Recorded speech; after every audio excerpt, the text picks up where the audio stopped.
Mesdames et messieurs, merci de suivre Carrefour d'analyse, votre magazine de décryptage d'informations politiques. Aujourd'hui, nous allons tabler de l'actualité. L'actualité, c'est notamment toutes ces questions autour de la tenue des élections. Mettre fin à la crise de légitimité des dirigeants et des institutions. Il est important aujourd'hui que ceux qui animent les institutions politiques dans ce pays puissent garantir cette légitimité. L'accord a déjà été tripatouillé et son application est sélective. Lorsque la majorité s'estime que c'est en leur faveur, ils parlent de l'accord. Lorsqu'ils sentent que c'est en leur défaveur, ils font l'accord au pied. Ce qu'on n'a pas entendu par nos amis de l'opposition par rapport à Mme Nikki Haley, qu'elle serait porteuse d'une lettre ou d'un message du président Trump pour, à la manière de Bill Richardson, pour demander au président Joseph Kabila de laisser son pouvoir. C'est ce qu'on a entendu, une absurdité. Une fois que le pouvoir actuel est derrière la CENI, parce que le pouvoir, c'est le pouvoir actuel qui est censé d'organiser les élections en termes de moyens. Et du pouvoir, je n'ai pas la garantie d'organiser les élections cette année. Joseph Kabila, il va subir la dictature populaire. Dictature populaire. De quelle manière? C'est-à-dire du peuple congolais. Le peuple congolais est obsédé par sa gestion, par les réalisations.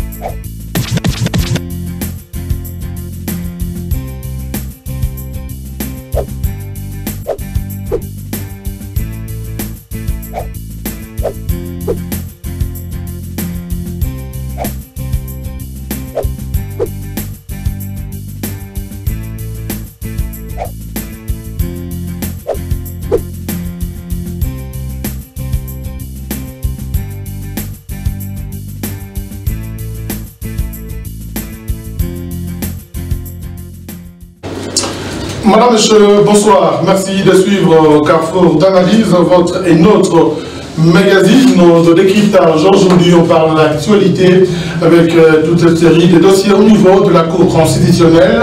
En ce qui concerne les présidentielles, essentiellement, les candidats qui ont été invalidés, les questions se poursuivent avec les arrêts qui sont attendus au cours de la semaine qui commence avec la Cour constitutionnelle. 6 candidats au total ont été invalidés. On en parle dans ce magazine Katumbi qui n'a pas déposé sa candidature, mais qui a justement fait une proposition par rapport à une table ronde devant se tenir en dehors du pays pour tabler sur la candidature commune de l'opposition. Processus électoral, il en sera également question dans ce magazine qui a le plaisir de recevoir 3 invités que l'on va découvrir. D'abord, l'opposition avec Maître Sandil Mukendi. Il est porte-parole de la plateforme Ensemble dans l'espace Grand Katanga. Merci d'être avec nous. Merci, M. José, de m'avoir associé à ce débat.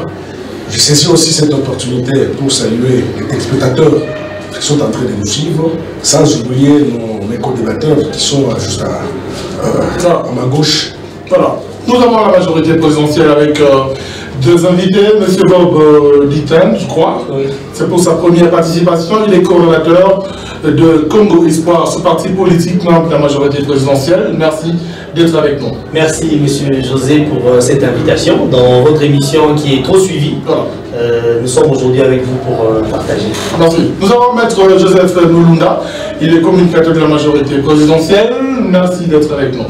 Merci infiniment, Monsieur José, pour l'honneur que vous nous faites régulièrement de venir sur ce plateau.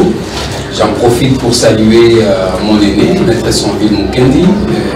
Je salue également mon coordonnateur, ma mère sur la poitrine, M. Bob Ditten. Et je salue également les nombreux téléspectateurs et téléspectatrices de cette radio-télévision interconfessionnelle qui ont pris finalement l'habitude de nous suivre régulièrement. Voilà, avec vous on débute, M. Joseph. Invalidation de certaines candidatures, le dossier actuellement au niveau de la Cour constitutionnelle, quelle lecture faites-vous à propos? Bien, je fais confiance à la Cour constitutionnelle. il est ici pour moi l'occasion de féliciter tous les candidats qui se sont tournés vers cette juridiction, la haute juridiction en la matière dans notre pays.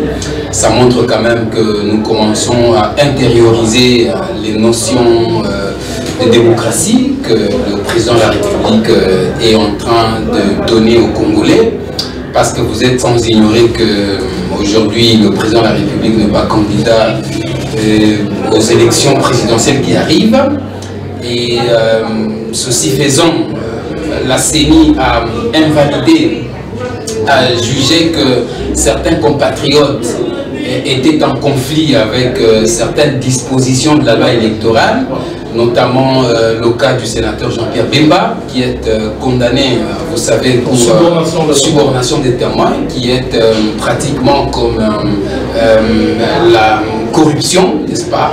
La subornation, ce sont des faits de corruption qui lui sont reprochés. Il y a d'autres qui sont détenteurs de double nationalité. Et c'était la première lecture, n'est-ce pas, que la CENI a faite. C'est dans son indépendance qu'elle pouvait faire ça. Les candidats se sont tournés vers la Cour constitutionnelle. C'est une bonne chose. Nous commençons à intérioriser la culture de la primauté de la justice. C'est que nous ne pouvons que saluer en tant que communicateurs de la majorité. Mais ici, maintenant, nous attendons à ce que la Cour constitutionnelle dise le droit, n'est-ce pas?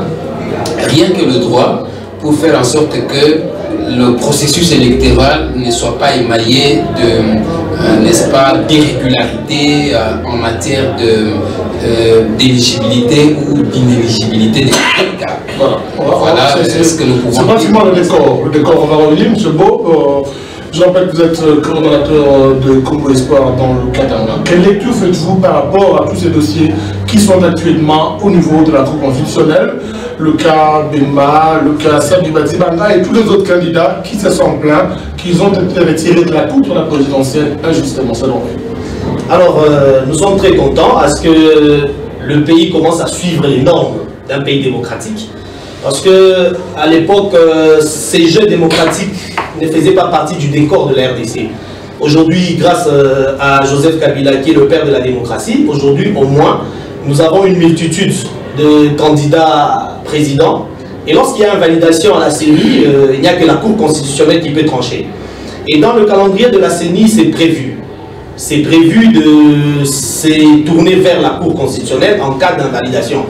Donc cette démarche, elle est démocratique et nous laissons la Cour constitutionnelle trancher parce que Jean-Pierre Bemba a des problèmes avec la justice. Sur le plan moral, ce n'est pas intéressant d'avoir demain un chef d'État qui a des problèmes avec la justice au niveau international, parce que ça va nous déranger en tant que patriotes de voir demain notre président de la République avoir un chef d'État qui est jugé par la Cour pénale internationale. Ça, ce n'est pas intéressant. Alors, le rôle de la Cour constitutionnelle est de dire le droit en ce qui concerne aussi les autres qui ont une double nationalité. C'est toujours intéressant de remettre les gens dans les droits, parce qu'on ne veut pas se faire diriger par des étrangers, des gens qui ont double nationalité. Ce pays est un pays des droits. Nous voulons se faire diriger par des gens qui aiment ce pays et qui n'ont que la RDC comme passion. Et donc la décision prise par la CENI vaut son pesant d'or pour permettre au pays d'avoir des dirigeants qui ont la nationalité congolaise. Oui, ça c'est... Il y en a beaucoup qui ont une double nationalité selon la CENI. Oui, il y en a beaucoup. Alors, nous qui aimons ce pays, nous avons gardé notre nationalité. Ce n'est pas par manque de possibilité d'être d'une autre nationalité. C'est parce que nous avons aimé ce pays. Et nous n'aimons que ce pays. Nous ne vivons que dans ce pays. Alors, ceux qui se sont plus malins à un certain moment de l'histoire, en cherchant la double nationalité, l'histoire les a rattrapés. Parce qu'aujourd'hui, on commence à voir qu'ils commencent à renoncer à cette nationalité, qui pensait que notre nationalité congolaise, c'est une nationalité qui n'avait pas d'importance. Mais aujourd'hui, nous sentons que... Des enjeux électoraux, ils reviennent. Ils reviennent parce qu'ils se rendent compte que Kabila a redonné de l'espoir dans ce pays. Que dans ce pays, maintenant, ça commence à devenir un pays d'honneur. quand on est Congolais, on se sent heureux.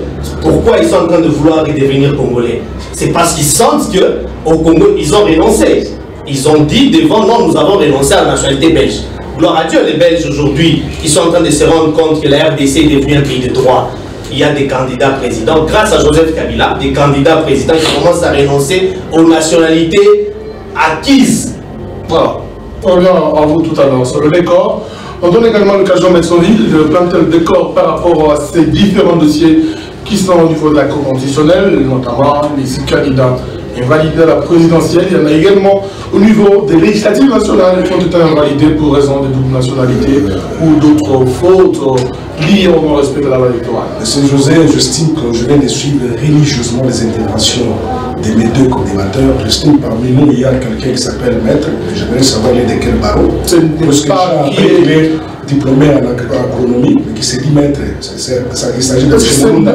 Il ne faudrait pas qu'il puisse jouer la fonction on n'est pas avocat. En train de parler des personnes. Il ne faudrait pas venir ici jouer la fonction de la qualité. Répondez à la question par rapport au décor. Il est de quel barreau? Il est de quel syndic? Puisque j'ai toutes les informations disant qu'il n'a jamais été dans un corps. On ne vient pas parler de personnes. Il ne faudrait pas qu'il puisse jouer la qualité. Ça c'est un. Moi je suis avocat, je ma carte d'avocat. On ne vous reçoit pas comme avocat, on vous reçoit comme non, il ne faudrait pas aussi tromper la population. Allez-y à l'essentiel. Ok. Le problème qui est là, c'est quoi? Si vraiment il était avocat, ça. Répondez à ma question. Je regrette beaucoup du fait qu'il reconnaît, il accepte, il valide même l'invalidation de Jean-Pierre Bemba. Monsieur José, Jean-Pierre Bemba a connu 2 problèmes. Le principal, c'est d'abord le problème des crimes contre l'humanité. Jean-Pierre Bemba a été acquitté. Maintenant, il reste l'accessoire, c'est la subordination. L'accessoire suit le principal. En ce qui concerne la subordination, lorsqu'on interjette la peine, on annule le premier jugement. C'est ce que nous avons appris en 3 mois en tant qu'avocat, je le dis, on annule le premier jugement. Il y a même un texte qui a été, un document qui a été livré à MLC, que MLC a glissé dans le dossier de recours. Et il y a un jugement définitif qui sera prononcé le 17 septembre. Si la CENI voudrait élaguer la candidature de Jean-Pierre Bemba, qu'on puisse l'élaguer après le dernier jugement qui sera prononcé le 17. Puisque la liste définitive des candidats à la présidence, c'est le 19. Mais quand on fait ça, nous sentons très bien que la CENI est instrumentalisée par M. Kabila, le président en course, le président sortant.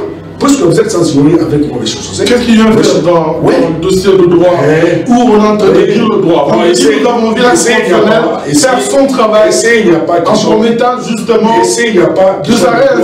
J'évoque le mobile. Si c'était question de droit, on ne pouvait pas invalider M. Jean-Pierre Bemba, puisque le problème de subordination est en appel. Et lorsque l'affaire est en appel, le dossier est suspensif. Il faudrait attendre la telle décision pour que la CENI puisse se prononcer. Mais si la CENI s'est prononcée de cette manière-là, la CENI est instrumentalisée. J'avance encore. On nous parle d'un certain Badibanga. Vous êtes censé ignorer que Badibanga fut Premier ministre de ce Congo, de cette RDC. Et Badibanga a bien dit que M. Tambouamba, le ministre de la Justice, lui avait remis même un texte un arrêté reconnaissant que M. Badibanga avait recouvré sa nationalité congolaise. On ne peut pas s'arrêter là-bas. Il y a les cas sont légion. On nous parle ici que non, nous jouons maintenant le jeu de la démocratie. Monsieur José, quel genre de démocratie que nous vivons ici? Moi, je viens d'une manifestation. On avait une réunion de salon à Kalibuka. Mais il faut voir combien de types de policiers qui sont venus nous empêcher. Vous changez au quitter de... Non, je ne quitte pas. On nous a parlé ici que nous venons de vivre. On est à la Cour constitutionnelle. Écoute, je ne quitte pas.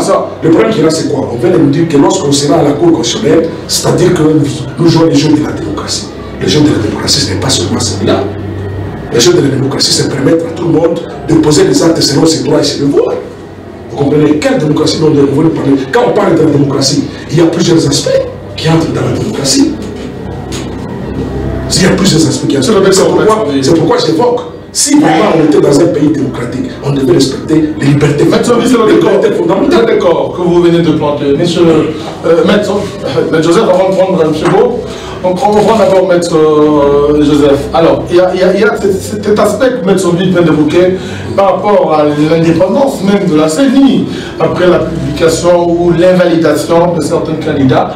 On remet aujourd'hui en cause l'indépendance de la CENI qui serait justement instrumentalisée par la majorité dans la prise de ces décisions. Êtes-vous de cet avis de Maître Sombi, votre collégateur? Bon, naturellement, je ne peux pas être de cet avis. Parce que vous savez que finalement, ça devient une habitude à l'opposition de tout remettre en cause. Généralement, quand il dit que Jean-Pierre Bemba a été, le dossier est suspensif par le fait qu'il soit en appel, sincèrement, ce sont vides sur lesquels j'ai compté. Quand il s'est fait prévaloir avocat, il est des choses qu'il ne peut pas débiter sur le plateau. Hein. En tout cas, pour respecter, ne serait-ce que cette fonction d'avocat qu'il prétend brandir. Pas prétendre, je suis avocat, c'est pas qu'il prétend être avocat. La galanterie, la CPI aujourd'hui. La CPI aujourd'hui est en train de statuer sur la peine. Hein, la chambre de première instance 2 avait condamné M. Bemba en appel. Il avait interjeté appel et la condamnation avait été confirmée. Voyez-vous, on l'avait condamné en première instance, il a interjeté appel, on l'a condamné en deuxième instance, et donc aujourd'hui, le débat se trouve au niveau de la peine. C'est qu'on va fixer le 17 septembre, ça sera la peine. L'accessoire sur le principal. Donc, voilà. L'accessoire sur le principal, qu'est-ce que ça veut dire dans ce cas ici? Il a été acquitté de la peine. Oui, aujourd'hui, la peine sur. Enfin, la subornation, c'est une affaire subsidiaire, n'est-ce pas? Mais au fait, l'infraction était consommée et condamnée. On ne peut plus revenir là-dessus. Aujourd'hui, on parle de la peine. L'infraction a été... Vous savez, ici, nous sommes en matière pénale. Non, mais le MLC, il faut quitter l'aspect juridique ou de droit. Oui. Le MLC parle d'un acharnement ou d'une peur bleue. La majorité des candidats... Ça, c'est une chanson. C'est une chanson de tous les jours. Celui qui a condamné Bemba, ce n'est pas la majorité, c'est la CPI. Il faut que la population le sache. Ce n'est pas un problème congolais, c'est un problème centrafricain. Aujourd'hui, Bemba est condamné. On est en train de fixer sa peine pour d'ici le 17. Et donc, la majorité n'a rien à voir là-dedans. Qu'est-ce qu'elle a à voir dans cette affaire-là? Il n'y a rien pour nous à la majorité. Ce n'est pas notre affaire à nous. C'est une affaire de la justice internationale. Je reviens sur la CENI. La CENI a instrumentalisée aujourd'hui par qui? L'opposition. C'est une chanson de tous les jours, vous savez ça. Ça ne nous surprend pas. Moi, je comprends que ce sont des gens qui ne sont pas prêts pour aller aux élections. La CENI a fait sa lecture. Moi, je ne suis pas porte-parole de la CENI. Elle a fait sa lecture des faits selon les casiers judiciaires présentés par le candidat Bemba.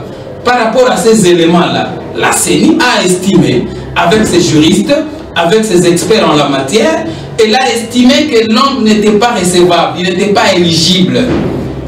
Aujourd'hui, la procédure démocratique et même juridique, c'est celle entreprise par le MLC de se tourner vers la Cour constitutionnelle qui va soit confirmer la lecture faite par la CENI. En général, il a demandé, le procureur, bien entendu, a demandé que la candidature de Jean-Pierre Bemba soit déclarée irrécevable au regard. Je vous rappelle qu'il a démontré devant la Cour constitutionnelle. C'est un réquisitoire qu'il a fait. Jusqu'ici, ce n'est pas encore un arrêt. La Cour statue par arrêt. Quand elle va prendre son arrêt, les arrêts de la Cour, la Constitution de la République dit, sont d'exécution immédiate et ne font appel d'aucune autre interprétation. Oui, ils sont inattaquables, opposables à tous et ne font objet d'aucune autre interprétation particulière. Et donc, nous n'en sommes pas encore là. Jusque-là, le dossier est en cours, n'est-ce pas, de procédure. Il suit son cours normal à la Cour constitutionnelle. Nous attendons d'ici peut-être à jeudi ou vendredi, la Cour va se prononcer, n'est-ce pas? La Cour va se prononcer pour savoir si Bemba est inéligible ou il pourra participer à cette élection. Et donc, ce n'est pas l'affaire de la majorité, c'est une affaire de la justice et de la CENI. Alors, M. Bobo, un complément par rapport à cet avis de l'opposition qui pense qu'à ce stade, la CENI est en train d'être instrumentalisée par la majorité pour écarter tous ceux qui peuvent être devant vous comme embûche par rapport aux élections prochaines? Je pense que lorsque Jean-Pierre Bemba a été arrêté, il y a certains membres de l'opposition qui étaient avec nous à la majorité à l'époque. Je ne sais pas s'ils reconnaissent que... La du G7 principalement, c'est ça?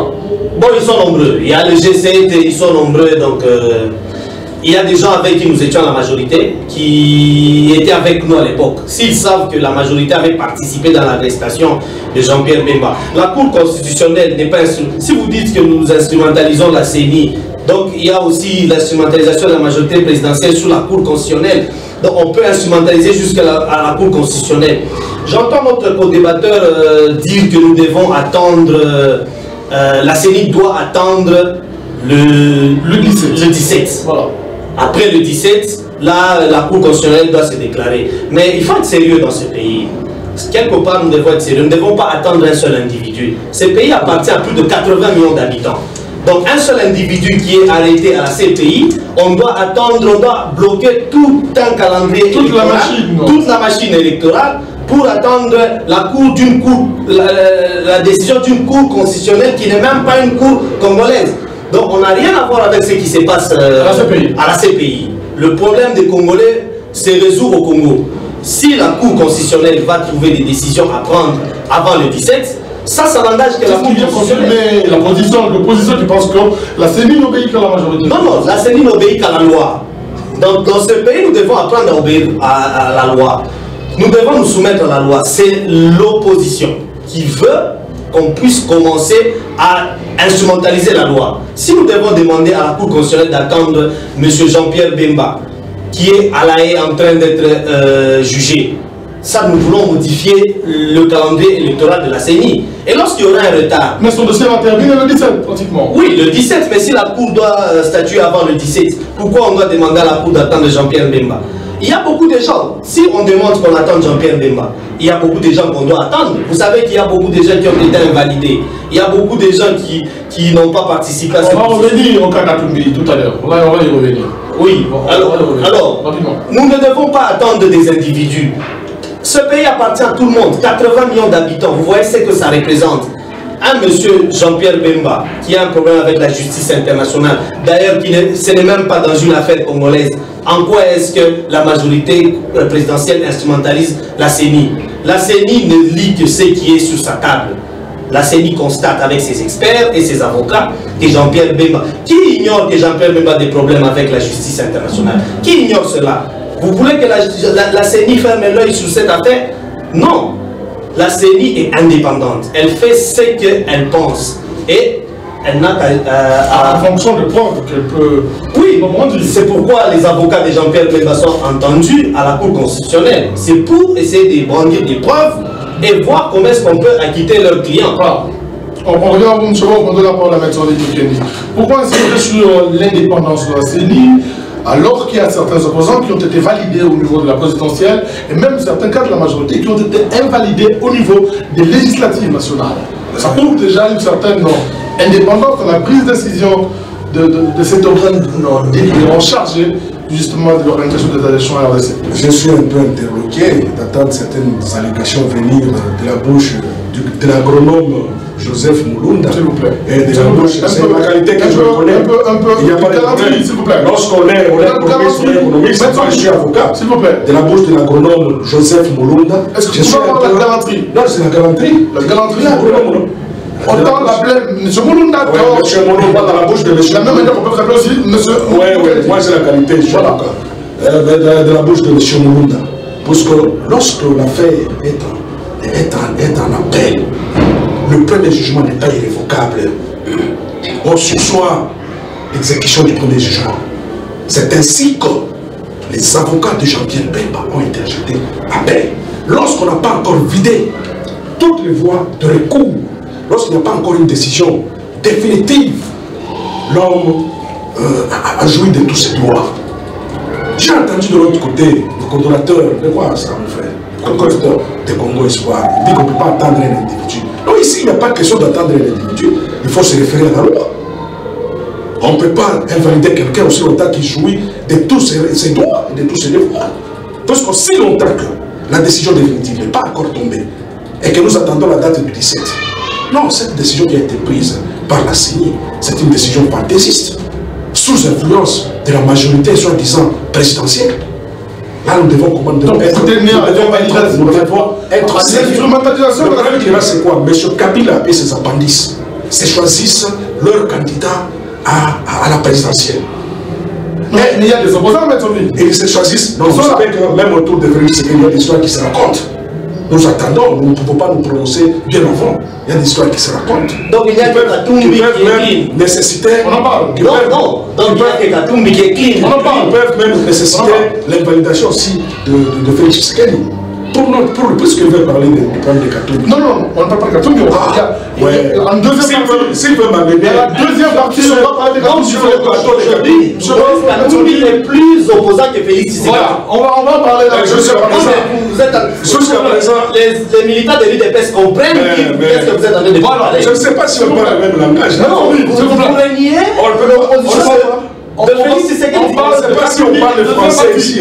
Maintenant, si je peux me répéter. Aujourd'hui, Maître Sonville renie en tout cas, je ne sais pas si on parle le français. Alors moi, je m'étais. Je m'étais. Non, vous êtes plus opposant que Félix Tshisekedi. S'il vous plaît. Ah non. Je vais récupérer mes ministres. Les militants de l'UDPS doivent comprendre que le G7 a un projet d'arracher l'opposition à l'UDPS. Non, parce que on ne comprend rien parce qu'ils disent qu'ils savent ce qui se tourne autour de Félix. C'est ça. Donc aujourd'hui, lorsque quelqu'un le G7 a le monopole de l'opposition. On lui arrache la parole. Allez-y, M. Vous voyez les pères de la démocratie. Non, vous avez la parole. La garantie. Les pères de la démocratie. Allez-y. Chers téléspectateurs, vous voyez le père de la démocratie. Allez-y. Deuxième. Un débatteur a la parole. S'il vous plaît. On lui arrache la parole. Le dossier Katumbi, on en parle. Deuxième partie. Et on lui arrache la parole. Et je sais que c'est le français dont nous parlons. Nous parlons français. Je répète bien mes mots. Je dis que Félix Tshisekedi est dans les viseurs d'une tentative d'invalidation. C'est français. Même l'élève de 3e primaire, des 6e des humanités peut comprendre. C'est ça français. Je dis que Félix Tshisekedi est dans les viseurs du même pouvoir pour qu'il puisse arriver à son invalidation. Et c'est une série qui est instrumentalisée.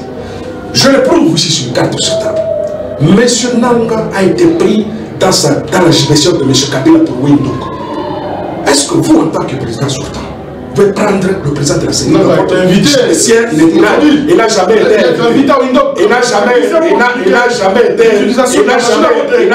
invité. On l'a pris dans sa spéciale. Il est parti. Nous avons vu M. Nanga dans des réunions secrètes des FCC. En quoi elles étaient secrètes si vous avez vu? Non. La garantie, s'il vous plaît. J'estime que nous ne vivons pas au village. Il faut laisser la parole à celui qui parle. C'est ça la bonne éducation que nous avons reçue dans notre plateforme politique. Vous allez avec les... Je demande à ceux qui mon co-débatteur, c'est la première fois de passer sur un plateau, d'être un peu galant. On peut évoluer. Ce n'est que ça, c'est simple. Alors, je disais ceci. On nous a parlé encore ici que Bayemba, c'est un monsieur qui est sanctionné par la communauté internationale. Mais monsieur, vous oubliez que le Tilapia, le dauphin qu'on nous a présenté, il est sanctionné par la communauté internationale. Monsieur Chadari, il est sanctionné par la communauté internationale. Il n'a pas été condamné. Il est sanctionné. Les sanctions sont dans l'exécution. C'est bien. Non, les sanctions sont dans l'exécution. Il a été condamné. Il est l'auteur du massacre sur l'espace Kassaï, les Camerounais ensemble. C'est M. Chadari ici. Et il n'a que le poids pour devenir président. Nous dirigeons avec le sang dans les mains. Mais allez aux élections. Il faut qu'on oui, non, nous sommes prêts pour les élections. J'estime que moi, Maître Sonville, je suis candidat à la dictature nationale. Nous sommes prêts pour les élections. Oui. Pas de campagne, allez. Non, je ne fais pas de campagne. Toi, tu me dis qu'il faut être prêt pour les élections. Évidemment. Mais moi, je te dis que je suis prêt. Je suis prêt pour. On doit faire de la majorité. Non, va se prouver lors des élections. Oui, monsieur José, nous vivons dans un pays où il y a parodie de justice. Dans un pays où la CENI est partiale. Ça se prouve à l'œil nu. Vous comprenez un peu? On a cherché à invalider les ténors de l'opposition pour laisser la place à ces Tilapia de Chadari. Parce que les gens de la majorité savent que une fois que Moïse Katumbi s'est présenté, une fois que Jean-Pierre Bemba s'est présenté, une fois que Félix Tshisekedi s'est présenté, le Tilapia là ne fera pas face à ces grands ténors. On revient à vous tout à l'heure. Finalement, cette question d'instrumentalisation ou d'indépendance de la CENI persiste.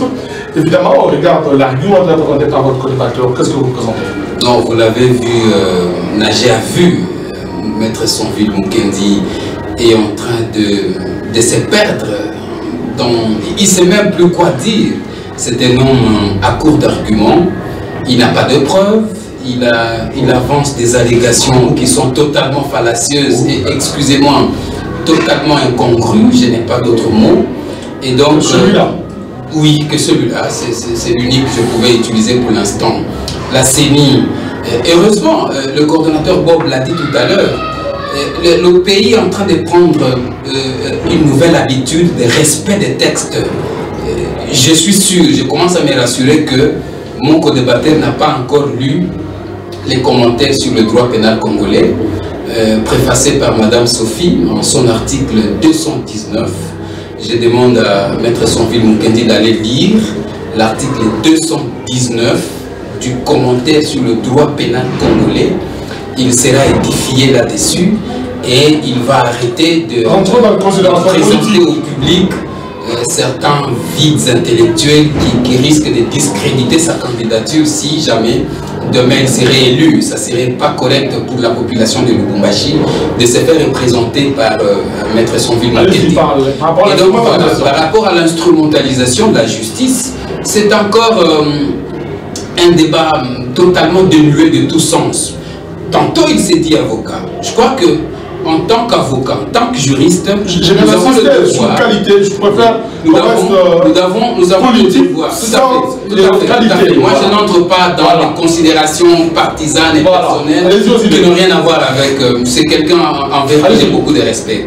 Mais ici, nous devons avoir à respecter la justice de notre pays. Lorsque l'on a en face de soi des gens qui n'ont aucun respect pour les institutions de la République, je crois que ce n'est pas un esprit républicain qui les anime. Aujourd'hui, Jean-Pierre Bemba et le MLC l'ont compris.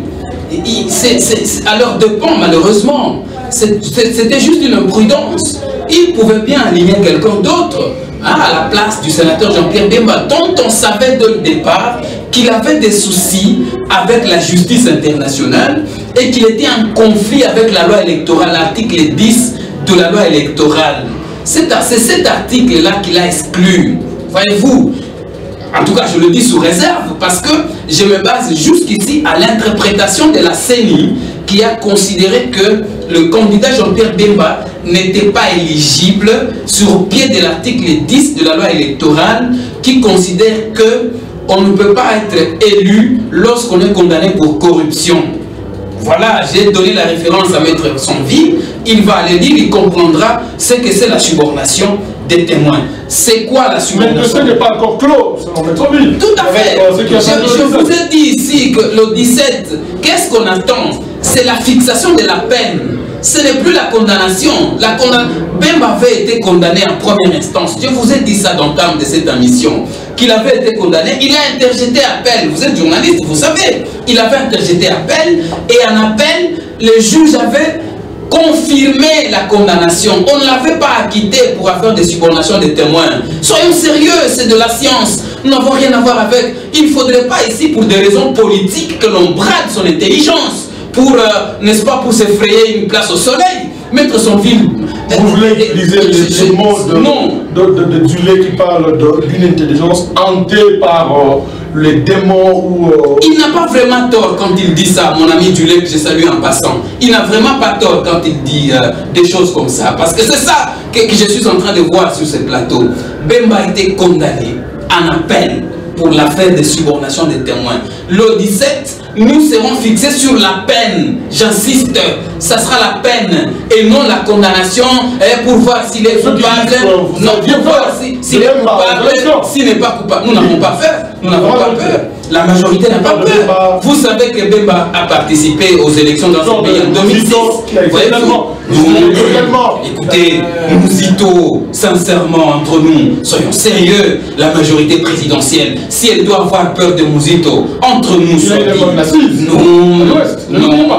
non, vous avez entendu tout à l'heure. Vous avez entendu tout à l'heure, mon co-débatteur le dit, et d'ailleurs son patron, le patron de sa plateforme, l'avait dit. Il a dit qu'il n'y a pas d'opposants au pays qui pèse. Tous sont des faibles. C'est son chef qui l'a dit sur un des médias internationaux, voyez-vous. Et donc, nous considérons pour notre part, nous, à la majorité présidentielle, que nous n'avons pas peur des gens qui ont été dans ce pays et ont participé aux élections, notamment Jean-Pierre Bemba. Vous savez qu'il était arrivé deuxième aux élections de 2006. Et les choses ont changé. La donne politique a changé. Ce n'est plus ce Jean-Pierre Bemba là qu'on a connu avant. Aujourd'hui, l'actualité politique, l'assise politique de la majorité présidentielle s'est beaucoup renforcée. Nous avons une assise telle que, en face de nous, il n'y a personne qui peut nous faire peur parce que personne ne gagnerait en face d'Emmanuel Chadari. Il n'y a personne qui va gagner en face de Chadari. Je tiens à éclairer à la candidature de l'opposition. Qui ne viendra pas, c'est un leurre, je vous dis, c'est un leurre. La candidature ne viendra pas, l'unique candidature de l'opposition.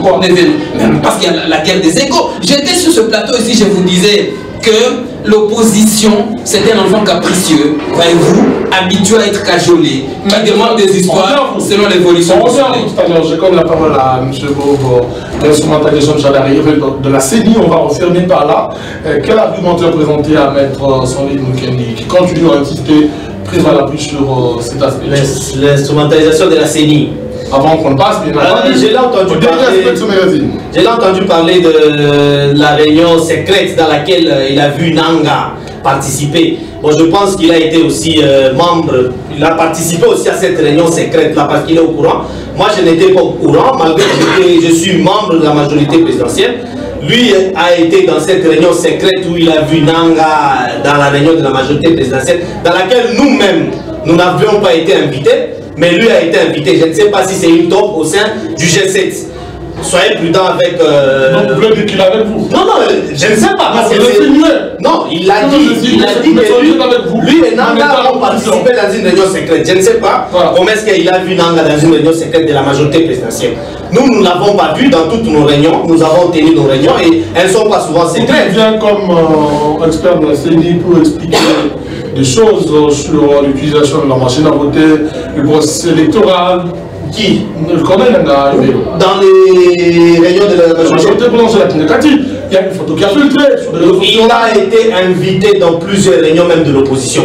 Nous l'avons vu avec les gens de l'opposition en train d'expliquer l'utilisation de la machine à voter. Ça ce n'est pas secret. Ça, quand c'est la majorité présidentielle, c'est un secret. Nanga, c'est le président de la commission électorale nationale indépendante. Il visite tout le monde. On l'a vu avec Kamere, on l'a vu avec Jean-Pierre Bemba en train de expliquer l'utilisation de la machine à voter. Donc là, ce n'était pas une réunion secrète. Alors il y a quelque chose dont notre débatteur Maître Sonville a parlé, c'est par rapport à la peur de Jean-Pierre Bemba. Comment la majorité présidentielle peut avoir peur de quelqu'un que nous avons battu? Quelqu'un des autres opposants qui ont été invalidés son nom, parce que moi Bemba, j'ai requis le cas de Gizenga, Gizenga est allié à la majorité présidentielle. Vous savez la magie intellectuelle de Joseph Kabila dans la création du FCC. Ça, c'est une stratégie pour 2018. Avec le système de 2011 et 2006, on ne peut pas battre Joseph Kabila dans les prochaines élections. L'autorité morale du FCC a réfléchi et a créé le FCC. À l'opposition, on ne peut pas avoir peur d'un certain Jean-Pierre Bemba que nous avons battu en 2006 et qui est parti. Nous avons en face de nous quelqu'un, une autre personne qui a eu peur même de franchir une frontière ouverte. Parce que... Vous parlez de Moïse Katumbi. Moïse Katumbi... C'est lui qui vous parlez. On en parle, allez. Moïse Katumbi est arrivé jusqu'à Andola. La Zambie n'est pas une douce. Vous pensez qu'il a atterri là-bas par hasard? Déjà, il est arrivé avec, en tant que citoyen zambien. Vous parlez de ce document-là. Ça, ce n'est pas... fake news. C'est peut-être notre... pas de fake news. Ce n'est pas notre débat d'aujourd'hui, mais nous pensons qu'il était entré en tant que citoyen, parce que la Zambie l'a tellement bien accueilli. Vous voulez de quoi? En tant que citoyen de son pays. On a une autre nationalité, c'est comment là? Ça, nous ne savons pas. Parce que vous dites qu'il est arrivé. Il a été bien accueilli comme citoyen zambien. Jusqu'à la police zambienne a accompagné son citoyen jusqu'à la frontière avec notre pays. Pour aller à un autre pays. Oui, il a dit qu'il allait juste faire un show médiatique. C'était un show médiatique, il avait bien signalé, c'était un show médiatique et ça a bien marché. Grâce à Dieu, la presse a couvert ça et il est rentré dans notre pays, je pense en Europe, il est rentré se reposer. Alors il demande à ce qu'il y ait une candidature unique. Vous savez, la trahison, c'est ça. Aujourd'hui, on commence à courir derrière les autres. Il a trahi la famille politique du chef de l'État. Vous êtes sans ignorer que Moïse Katumbi a trahi le chef de l'État et aujourd'hui, il commence à courir derrière des gens pour demander une candidature unique. Vous voyez déjà à quel niveau il est arrivé dans notre famille politique. Vous étiez en train de... Vous étiez bien considéré, mais parce que ça, c'est une chaîne chrétienne. Nous appelons aux gens de ne jamais trahir. La Bible interdit cela. La trahison, elle est diabolique. Voilà, on peut dire que tout ce qu'il a comme dossier, c'est une suite logique de son époque, la majorité, que ça devient un acharnement. Non, non, ce n'est pas de l'acharnement. Non, non, ce n'est pas de l'acharnement. Personne ne s'acharne. Lorsque quelqu'un a des problèmes avec la justice, ce n'est pas parce qu'on est politique. Quand il était avec vous, il n'avait pas de problème avec la justice. Non, tout le monde a des problèmes avec la justice. Non, il était avec vous. Non, non, du Katanga. Même il n'y avait pas de problème avec la justice. Vous avez parlé de l'invalidation des gens de la majorité présidentielle. Ils ont été invalidés. Ce sont des problèmes avec la justice. Ils ont été invalidés. Même si vous êtes avec la majorité présidentielle, cela ne vous appelle pas à violer les lois de ces pays. Ce pays, c'est un pays de droit. Joseph Kabila a souffert pour ramener la démocratie dans ces pays que nous n'avions jamais vécu. Aujourd'hui, nous sommes en train même de s'exprimer.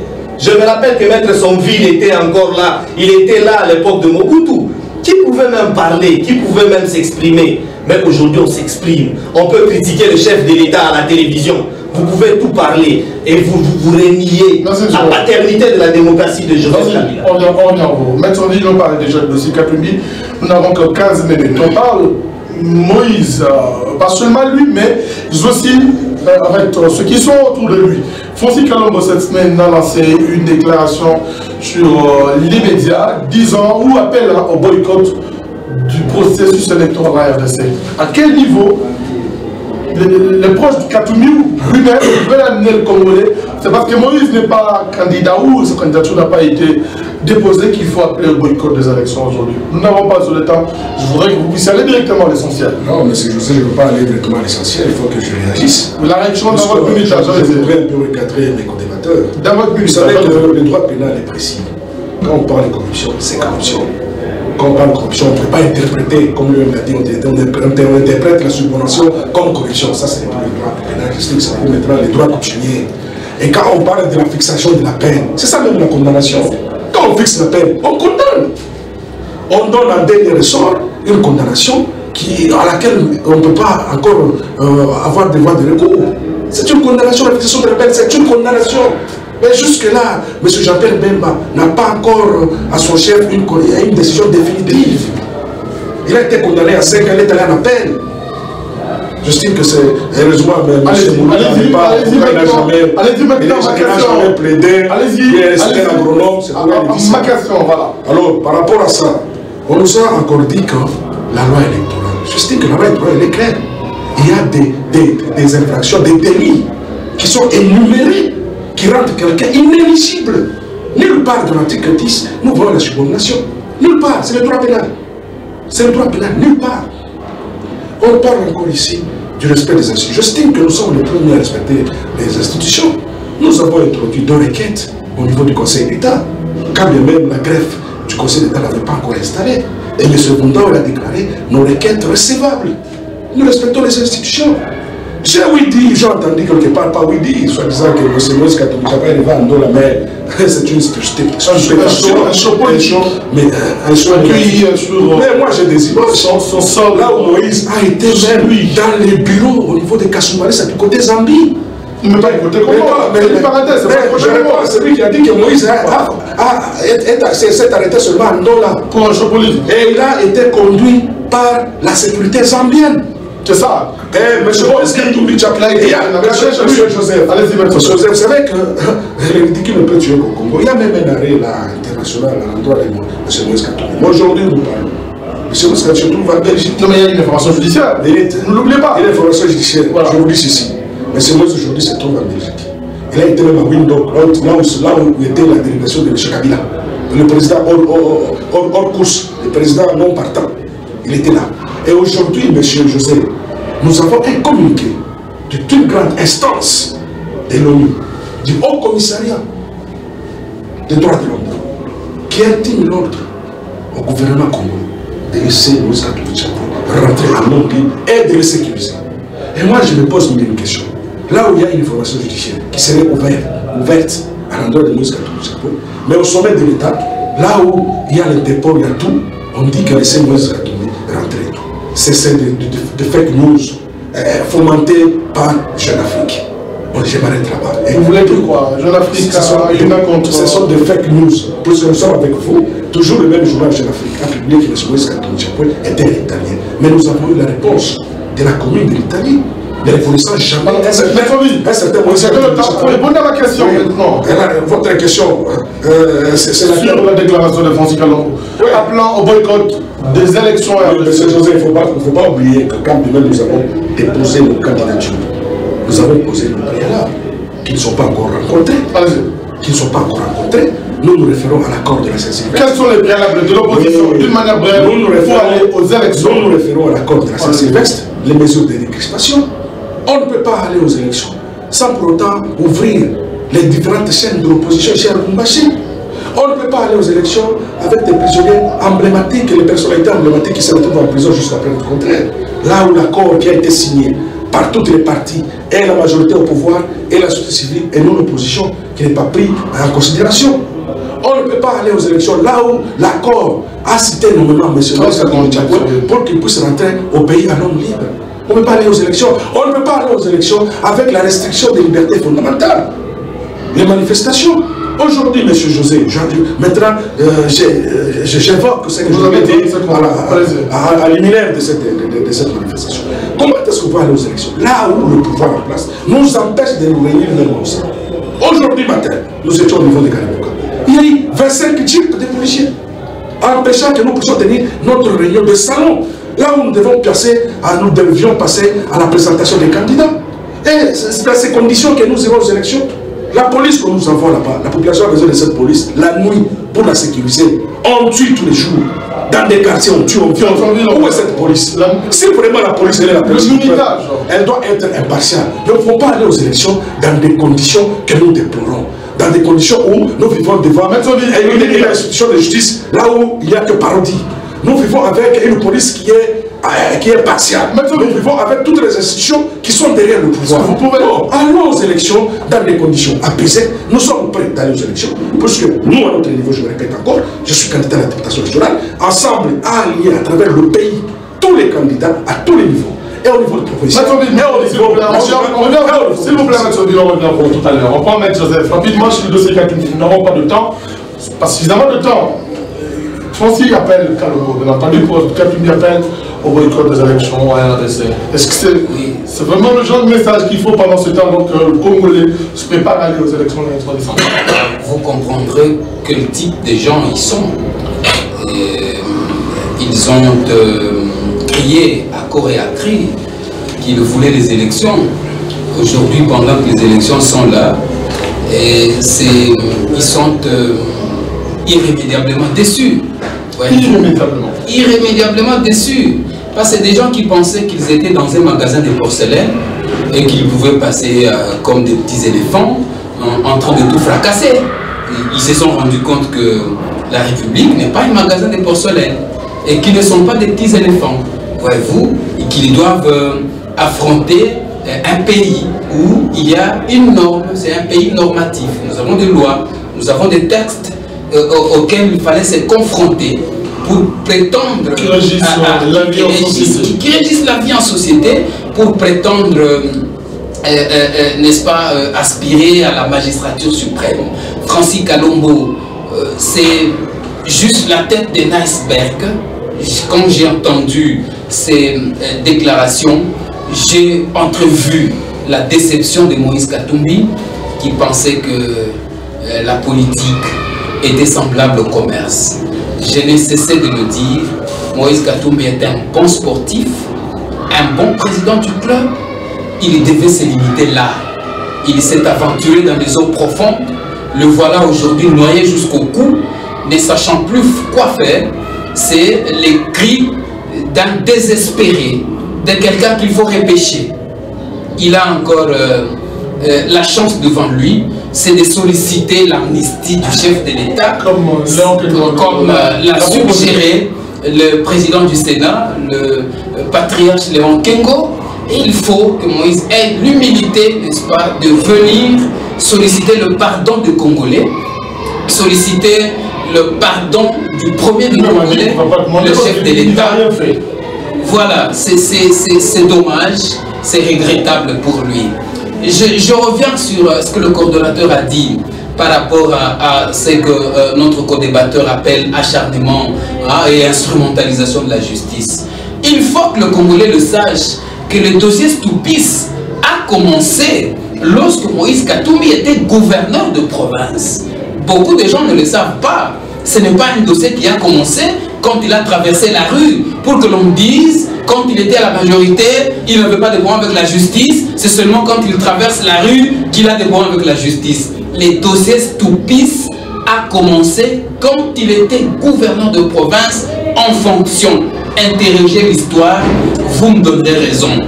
Aujourd'hui, quand ils disent qu'ils doivent appeler au boycott, et Maître Sonville justifie ce boycott-là par le fait qu'il y a des radios qui soient fermées, il y a des gens qui sont en prison, et alors que l'on devait appliquer la décrispation. Monsieur José Mukendi, soyons sérieux dans notre pays. Nous pleurons chaque jour, nous crions qu'il faut respecter la Constitution. La Constitution de la République dit qu'aucun Congolais n'est au-dessus de la loi. Tous les Congolais naissent égaux. Ça, c'est un principe élémentaire, n'est-ce pas, de la protection de loi, n'est-ce pas, de la protection des Congolais devant la loi. Il y a des gens qui sont en prison pour des délits des droits communs. Ce n'est pas parce qu'ils sont politiques qu'ils doivent être relaxés. Ça sera un très mauvais précédent parce qu'un jour, M. Sonville Mukendi va se permettre de violer. Les qui sont posées par l'opposition, comment M. Sonville Mukendi, il va se... Écoutez, lui va se permettre un jour de violer la fille de son voisin parce qu'il est acteur politique, porte-parole d'ensemble. Il va exiger qu'on le libère parce que c'est un acteur politique. Il va appeler ça décrispation. Soyons sérieux. C'est seulement parce que ce n'est pas sa fille qu'il débite des contre-vérités comme ça. Il n'y a personne qui soit en prison pour des raisons politiques. Ceux qui le sont pour des délits, pour des infractions de droits communs. Pour votre conclusion. Alors, M. Joseph. Oui, en conclusion, qu'est-ce que nous disons? Voilà, en conclusion. Nous disons que le processus électoral est inarrêtable. Aujourd'hui, le Congo va aux élections dans le respect de sa souveraineté, dans le respect, dans le respect de la Cour constitutionnelle. Oui, les dossiers qui sont à la Cour constitutionnelle attendent la décision de la Cour. Nous tous ici, nous sommes attentistes parce que vous savez, c'est ici pour moi l'occasion de signaler que l'honorable Patrick Bologna a été, n'est-ce pas, invalidé. C'est l'un de nôtres, l'un des meilleurs de la majorité présidentielle. Voyez-vous, c'est un député de la majorité. Ils sont nombreux. L'ancien gouverneur Jean-Claude Baende, qui est aussi invalidé. Vous voyez que la CENI travaille en toute indépendance, sans tenir compte de couleurs politiques, et n'a que la loi comme boussole. Il n'y a que les aveugles qui sont du côté d'ensemble, qui ne voient pas, qui veulent que la République marche à leur rythme. Non, la République a un rythme. Le rythme de la République, c'est la loi. C'est ça notre gouvernail qui nous dirige tous. Il faut que les amis d'ensemble apprennent à respecter la loi, à respecter l'autorité, et qu'ils ne pensent pas que pour voler, se tenir debout suffit. Non, il faut avoir des ailes. Voilà. Alors, sur votre conclusion, regarde tout ce qu'elle te dit. Alors, j'ai entendu qu'on a accusé la République auprès des Nations Unies Nous sommes membres des Nations Unies et les Nations Unies, cette organisation-là n'est pas au-dessus de notre République. Au nom du patriotisme et du nationalisme, nous n'allons jamais tolérer à ce que nous ayons des injonctions venant des autres pays ou d'une organisation quelconque. Ce n'est pas les Nations Unies qui dirigent ce pays. Ce pays est dirigé par Joseph Kabila jusqu'à la fin des élections, jusqu'à ce qu'il va remettre le flambeau au prochain président de la République que nous savons déjà qu'il va battre parce que nous avons le FCC. La machine a écrasé le FCC, c'est Ramazani Chadari qui va gagner parce que nous avons le FCC, grâce à notre organisation. Vous sentez qu'en face, du côté de l'opposition, ils ne savent même plus à quel sens se vouer. Ils ne savent plus où s'agripper. Nous avons Maître Sonville qui est ici, notre co-débatteur, mais il s'est transformé en porte-parole de Jean-Pierre Mbemba ou avocat. Il est avocat, je ne sais pas s'il est aussi avocat de Jean-Pierre Mbemba, il a même oublié son rôle de porte-parole d'ensemble, mais il parle de Jean-Pierre Mbemba aujourd'hui. Alors, en conclusion, la machine des élections est en marche. Ceux qui sont, le train des élections est en marche, ceux qui sont descendus du train ne vont pas arriver le 23 décembre. Boycotter les élections, ce n'est pas le moment. Le moment de boycotter, il fallait boycotter les dépôts des candidatures. Vous avez déjà déposé, vouloir ou pas. Si vous boycottez, vous êtes candidat malheureux. Aujourd'hui, Maître Sonville, il est candidat député. S'il ne fait pas sa campagne, il sera candidat malheureux avec 2 voix. Même s'il ne va pas campagne, il y a 2 personnes qui vont voter pour lui et il sera malheureux. Il ne faut pas boycotter. Allons-y, les trains des élections. Il ne faut pas débarquer parce que votre candidat Moïse Katumbi n'a pas été pris. Allez-y, Francis Kalombo qui demande de boycotter, c'est parce que lui non plus n'est pas candidat. C'est pourquoi ils demandent de boycotter. Ils veulent que la République s'arrête parce qu'eux, ils sont allés faire l'aventure en mangeant des frites en Europe. Nous sommes restés ici. Nous avons des candidats que nous avons alliés. Et les candidats d'ensemble, nous allons les battre. Merci. Attendez votre conclusion. Bon, j'ai compris. Mon frère, le co-débatteur, le coordonnateur, j'estime que c'est un intervenant de dernière pluie. Puisque c'est une thématique qui est développée ici, l'affaire Jean-Pierre Mbemba. Ce n'est que normal que nous puissions débattre de Jean-Pierre Mbemba, de l'invalidation de Jean-Pierre Mbemba. Je comprends, c'est un co-débatteur de dernière pluie. Concluez. Je lui fais grâce, avec beaucoup de fair play. Et si nous pouvons continuer, on parle ici d'un bon sportif. Moi, j'estime que Moïse était gouverneur. Il était toujours bon sportif. Il était gouverneur d'une grande province comme le Katanga. Il était toujours sportif. Il a dirigé le PPRD comme président du PPRD au niveau du Katanga. Il était le gouverneur le plus apprécié. Et tous disaient que nous allons apprendre au Katanga. Même Moïse, il a dit nous avons les audios et même les images. Au-delà de ça, on nous dit que Moïse devait demander l'amnistie. Mais notre frère qui se prétendait juriste, quand est-ce qu'on demande l'amnistie? J'estime que la fraise la proposition est encore en appel. On demande l'amnistie lorsqu'on est condamné par la décision définitive. Ça, ce sont des hérésies. Non, Moïse même a refusé de demander. Il a refusé de demander. Non, Moïse n'a pas refusé de demander. Il a remis M. Kengo à sa place. Parce qu'on ne peut jamais demander l'amnistie au moment où on ne se sent pas coupable. Ça, c'est une petite leçon aux étudiants. Alors, concluez, nous n'avons plus le temps, nous sommes à la fin. Pour conclure, M. Moïse Katumbi, c'est notre président. Je suis le porte-parole d'Ensemble Grand Katanga. Ensemble, nous irons aux élections dans de bonnes conditions, pas n'importe quelles élections. Et Moïse Katumbi sera de retour à la République démocratique du Congo et il va poser sa candidature. Puisque nous avons déposé nos 2 requêtes au niveau du Conseil d'État, nous respectons les institutions du pays. Et nous sommes tout à fait en procédure par rapport à ça, puisqu'on attendait que la Cour, le Conseil d'État soit doté d'une greffe. C'est un peu ça. Et je dirais tout simplement à la population congolaise, il ne faudrait pas accepter d'être dirigé par les forces des criminels du Congo. Nous sommes là. Nous avons dirigé ce pays, nous avons redressé ce pays, nous avons un projet de société. Et soyons ensemble. Et à l'opposition, nous avons le temps de nous entretenir au mois de septembre pour trouver la candidature commune. C'est un peu ça. Voilà, madame, monsieur, ce magazine se referme à tous, à chacun. Merci de l'avoir suivi. Nous avons échangé autour de questions d'actualité, notamment questions sur l'invalidation de candidature de près de 6 candidats au niveau de la présidentielle, et aussi au niveau de la Cour constitutionnelle, avec notamment les autres candidats au niveau de législative nationale. Merci à M. Bob Ditem. Je rappelle que vous êtes coordonnateur du parti politique Congo Espoir dans l'espace Katanga. Merci d'avoir accepté notre invitation. Merci à Maître Joseph Mulunda, porte-parole de ce parti politique, également communicateur majorité présidentielle. Merci d'avoir été avec nous. C'est à moi de vous remercier. Merci à Maître Solil Bukendi, il est porte-parole de la plateforme Ensemble pour le changement dans l'espace Katanga. Merci d'avoir accepté notre invitation. Merci beaucoup, M. José.